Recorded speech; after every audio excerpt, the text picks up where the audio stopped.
Fala galera, sejam bem-vindos a mais um Futuro do Trampo. Hoje a gente vai falar sobre o futuro do direito. Sou o Davi Braga e eu dou as boas-vindas para você em nome do Banco do Brasil.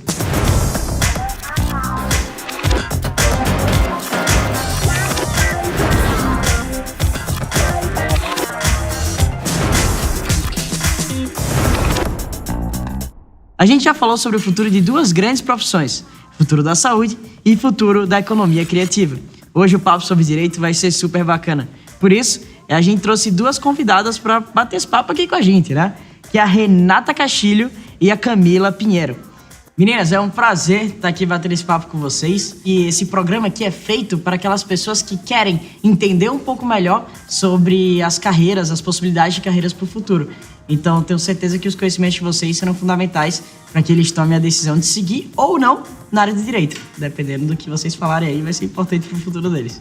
Beleza? Então, vamos começar com a apresentação de vocês, né? Fundamental. Quem são vocês? O que é que vocês estão fazendo agora no presente? Então, Davi, eu sou formada em Direito, pós-graduada em Direito e Processo Penal e estou fazendo a pós-graduação de Ciências Políticas. E também trabalho no serviço público atualmente, né? Olá, estou muito feliz de estar aqui. Estamos falando aqui de assuntos que eu adoro trabalhar, que é futuro do direito, inovação, tecnologia. Eu sou advogada, trabalho com inovação, sou professora também dessa área de programas de pós-graduação no país todo. Demais, Camila. Tem tudo a ver com o que a gente está falando aqui, que é literalmente explicar para as pessoas quais são os próximos estágios, o que é que vai acontecer, o que é que está vindo de inovação aí pro direito para a galera entender. Eu dei uma estudada, fiz minha tarefa de casa, e eu tô aqui com um dado e eu queria saber a perspectiva de vocês em relação a esse dado. O Brasil tem cerca de 1 milhão de advogados, o que dá um advogado para cada 190 brasileiros. A maioria das pessoas pensam direto que o único caminho que se dá para seguir dentro do direito é você se tornar um advogado. Mas a gente sabe que pode ser muito mais que isso, existem diversas carreiras e possibilidades que dá para se seguir dentro da área do direito. Vocês acreditam que no futuro a advocacia ainda continuará sendo o principal caminho para aquelas pessoas que optam pela faculdade de Direito? Então, quando a gente entra no curso de Direito, lá no comecinho, né, os professores eles sempre perguntam se a gente quer advocacia, concurso público, e parece que só existem essas duas opções de carreira, mas a verdade é que nós temos diversas outras opções de carreira, sim, inclusive opções que não são tradicionais. Hoje em dia a gente tem profissões que são híbridas, né, elas pegam um pouquinho do direito, mas pegam um pouquinho também de outras áreas do conhecimento, como a tecnologia, como o design. Então a gente tem aí o arquiteto jurídico, o engenheiro jurídico, o legal designer, o legal copywriter, que vão trazer aí novas possibilidades de carreira e não são profissões do futuro, tá? Já são profissões do presente, apesar de muitas pessoas acreditarem que só vão chegar daqui a alguns anos. Demais! E você, Renata, quer complementar com alguma coisa aí? Eu acredito que quem vai se destacar a partir de agora no mercado é exatamente quem vai se adaptar a essas novas correntes, né? E eu descobri também durante a minha pesquisa que até 2030, 70% dos postos de trabalho serão ocupados por millennials. Só que esses jovens, eles têm uma maneira de pensar, de agir e de trabalhar completamente diferente. Qual o impacto que essa nova geração, ocupando o espaço de trabalho da geração anterior, aplicado ao mercado de direito, será gerado? Como recém-formada, eu tô observando os meus colegas se adaptando nesse novo mundo digital. Então, eu percebo que eles vão criando perfis profissionais, podcast, vídeos, coisas mais interativas. E tô sentindo que essa integração da forma como a gente se expressa, do contato com o cliente, tá fazendo diferença já agora. O direito sempre foi, historicamente, uma profissão super tradicional. Eu ouvi dizer que esse ato de gerar conteúdo, no princípio, não era muito bem visto. A única coisa que era bem vista eram os caminhos tradicionais, escrevendo livros, artigos, não através das ferramentas digitais que estão surgindo como possibilidade para a gente utilizar. O que é que vocês acham desse mercado do direito se flexibilizando para dar a possibilidade e a oportunidade de mais pessoas estarem comunicando sobre o direito? Produção de conteúdo em rede social hoje, conteúdo jurídico, ainda enfrenta muita resistência. Hoje um pouco menos do que alguns anos atrás, porque alguns advogados desbravaram aí, por exemplo, os Instagrams jurídicos, mas a gente ainda tem uma certa resistência. Só que é possível a gente produzir conteúdo jurídico dentro dos parâmetros dos códigos de ética, né, da advocacia. E um exemplo dessa resistência é que algum tempo atrás, no finalzinho de 2020, uma das seccionais da OAB emitiu aí uma uma recomendação para que os advogados não utilizassem o TikTok para a produção de conteúdo. E esse é o posicionamento de vários advogados, de várias seccionais, inclusive. Só que o TikTok, o Reels, eles são só meios que vão trazer para a gente, de repente, uma facilidade maior de comunicação com o cliente final. Vamos imaginar, por exemplo, que a gente tem ali uma senhorinha que não tem tanta instrução às vezes, mas que assiste um vídeo no TikTok do advogado explicando o que é um relacionamento abusivo e ela percebe que ela está num relacionamento abusivo.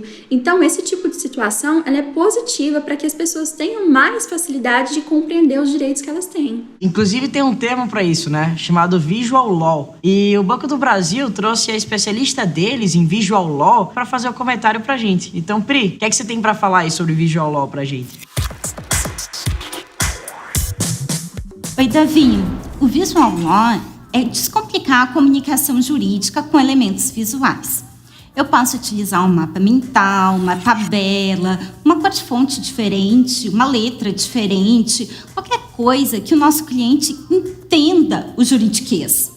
A gente usa uma palavra mais fácil, uma linguagem mais simples para facilitar a nossa comunicação com o nosso cliente, para ele entender o que a gente está falando e valorizar o nosso trabalho, né? Se você quiser saber um pouquinho mais, procura lá no site da Universidade de Stanford, que eles têm umas iniciativas muito legais e vários exemplos. É muito massa que a Priscila, o que ela tá fazendo, explicando o Visual Law, é literalmente aplicando o Visual Law. O que é que vocês pensam sobre essa acessibilidade do mercado jurídico para todo mundo? Eu, particularmente, adoro fazer o atendimento ao público. Então, quando você consegue conversar assim, de igual para igual, a pessoa se sente aliviada, você consegue ter uma conexão de verdade com a pessoa. É além até do profissional. E na maioria das vezes, as pessoas pensam que inovar é somente tecnologia. Mas não é somente tecnologia, é também a tecnologia. Mas eu queria focar essa pergunta agora em tecnologia. Quais são as ferramentas que vocês estão tendo acesso, que estão facilitando o trabalho de vocês como advogadas ou o trabalho de vocês utilizando o direito fora da advocacia? Então, existem várias ferramentas tecnológicas que estão sendo adotadas hoje nos escritórios de advocacia. E eu gosto de falar, gente, tem ferramenta para todo gosto e para todo bolso, tá? A gente tem, por exemplo, a jurimetria, ferramentas de jurimetria. A jurimetria é a análise de dados aplicada ao direito, gera vários insights para o advogado. Nós temos automatização de documentos também. Ao invés de eu pegar um modelinho no Word, toda vez que eu vou começar uma nova petição, um novo contrato, eu vou transformar o meu conhecimento jurídico em linguagem de máquina e aí o computador vai gerar para mim esse documento, essa petição ou esse contrato. A gente tem também software de gestão jurídica que são muito utilizados tanto em escritórios quanto em departamentos jurídicos para auxiliar aí na rotina, na gestão da rotina do advogado. Meninas, agora a gente quer dar oportunidade para os universitários fazerem perguntas para vocês. Olá, meu nome é Fausto Neiva, tenho 23 anos, estou no terceiro ano da graduação em Direito e eu vejo muitas pessoas falando sobre a importância da tecnologia no futuro do direito. Vocês acham que será essencial que o futuro jurista tenha intimidade com as novas tecnologias? Então, Fausto, eu acredito pessoalmente que sim, vai ser necessário a gente se adaptar a esses novos meios. Até porque, como a gente já mencionou aqui, estão surgindo mecanismos que facilitam o dia a dia do jurista. O atendimento atualmente no meu setor é todo por aplicativo, tudo por internet. E por conta da pandemia, a gente teve muita gente buscando o auxílio da justiça. Então, o meu atendimento foi totalmente transformado. Antes, o que era presencial foi totalmente para o virtual. Eu entendo que os escritórios de advocacia do futuro, eles vão ser cada vez mais escritórios de tecnologia também. É muito difícil que a gente não tenha tecnologia no segmento jurídico, porque em todos os segmentos as ferramentas tecnológicas estão sendo cada vez mais adotadas. E aí a gente vai ter uma figura de escritório de advocacia que vão ser cada vez mais parecidos com as law techs e as legal techs. A gente viu acontecer, como a Renata estava falando, um grande problema aí na pandemia, né? Porque vários escritórios que não tinham iniciado esse movimento de transformação digital, eles tiveram que se reinventar da noite para o dia e tiveram muita dificuldade. Vamos para a segunda pergunta agora? Olá, meu nome é Jaqueline Fernandes, eu sou estudante de Direito, recentemente cursando o 7º semestre, e a minha pergunta está relacionada com a área do Direito Digital. Afinal, não é de agora que a gente vem escutando os termos a transformação digital e o impacto que ela pode causar no mercado de trabalho. A questão é que na prática a gente não vê muita coisa acontecendo. Então eu gostaria de saber em quanto tempo vocês acreditam que realmente esses novos campos estarão inseridos dentro da vida do profissional de direito. Legal, Jaqueline. Olha, a sua dúvida é uma dúvida de muitas pessoas. Na verdade, esse movimento de transformação digital, de direito digital, de direito e tecnologia, ele não é um movimento de fala, tá? Ele já vem acontecendo. Então, a gente já está aqui no momento em que o profissional precisa se adequar. Para você conhecer um pouco mais, eu recomendo que você conheça a comunidade Legal Hackers, que é a maior comunidade de inovação, direito e tecnologia do mundo, presente em mais de 180 cidades ao redor do mundo. E aí lá você vai conhecer várias pessoas que realmente já trabalham com inovação e tecnologia. Na minha prática, eu tenho visto bastante até. Quem sabe, na hora que você está estudando, você não veja tanto. Até recomendo que você busque o pessoal que já está inovando nessa área. A tendência do mercado é aumentar com toda a certeza essas novas adaptações dentro do direito. Falando em mudanças, a Lei Geral de Proteção de Dados é uma lei mundial ou uma lei brasileira?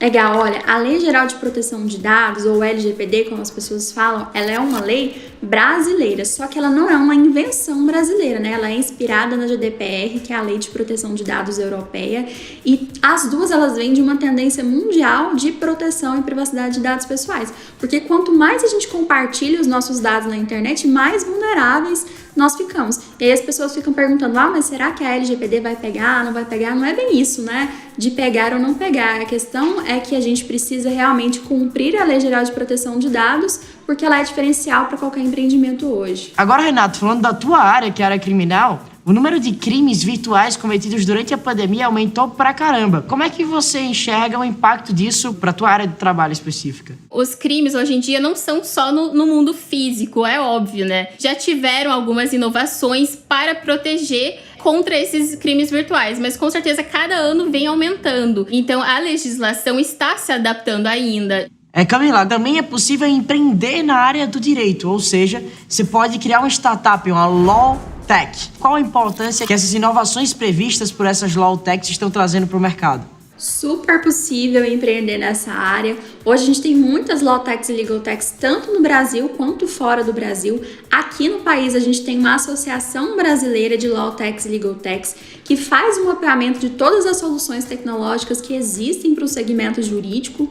E a gente tem muito espaço ainda nesse mercado, porque a própria AB2L fez uma pesquisa muito recente, depois do início da pandemia, para saber se os escritórios já estavam utilizando mesmo soluções tecnológicas e só 22% deles já estavam adotando alguma solução. Ou seja, cara, se você quer escolher a profissão do direito, procure entender um pouco mais sobre quais as tendências vão vir a acontecer.